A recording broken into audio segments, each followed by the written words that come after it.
పెద్ద hero, star director, number 1 technician teams, అలానే number 1 production house ఇలా భారీ అంచనాల మీద రిలీజ్ అయ్యి జనాల్ని మెస్మరైజ్ చేయకపోయిన సినిమాల గురించి తెలుసుకుందాం. ముందుగా వచ్చి 1 మీరొక్కరినే.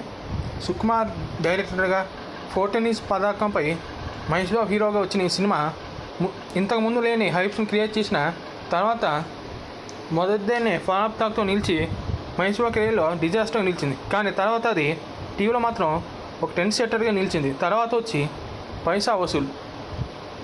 పూర్ణి జగన్నాథ్ డైరెక్షన్లో మొదటిసారిగా బాలకృష్ణ నటిస్తున్న సినిమా ట్రైలర్ చూసి ఇదేమైనా యాక్షన్ మాఫియా డ్రామా అనుకున్నాను. కానీ తీరా సినిమా చూసిన తర్వాత ఇది ఒక పాత రివెంజ్ డ్రామా అనుకొని సినిమాకి ఫ్లాప్ టాక్ ఇచ్చాడు ఆడియన్స్.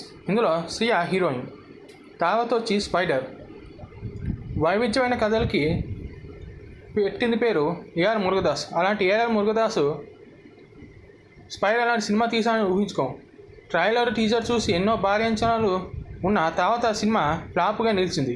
ఇందులో రోబో స్పైడర్ సీన్ అది పెద్ద మైనస్ అయిపోయిందని చెప్పాలి. తర్వాత వచ్చి సాహో.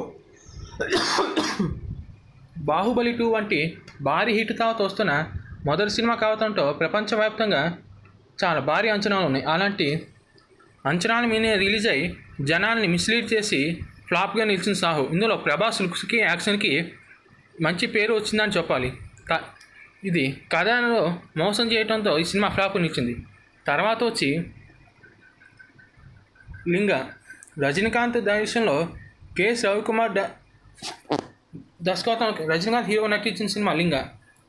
ఈ సినిమా కొత్త వైవిధ్య కథ ఉంటుందనుకుంటే చివరికి ఒక డ్యామ్ డాక్యుమెంటరీ మీద ఉంటుందని అనిపించే సినిమాని జనాలు ఫ్లాప్ చేశారు. సినిమాకి మీనకన్నా డ్యామ్ కట్టడం మీనే కథ అంతా నడవటం అనే సినిమాకి మైనస్. తర్వాత వచ్చి లేటెస్ట్గా కూలీ. లోకేష్ కనకరాజ్ దర్శకత్వంలో నాగార్జున, రజనీకాంత్, అమీర్ ఖాన్, ఉపేంద్ర వంటి భారీ తారాగణంతో ఈ సినిమా రూపొందింది. కానీ మొదటి రోజే ఈ సినిమా ఫ్లాప్గా నిలిచింది. గోల్డ్ స్మగ్లింగ్ మాఫియా అని చెప్పి చివరికి రివెంజ్ డ్రామా చూపించడంతో సినిమా జనానికి ఎక్కలేదు.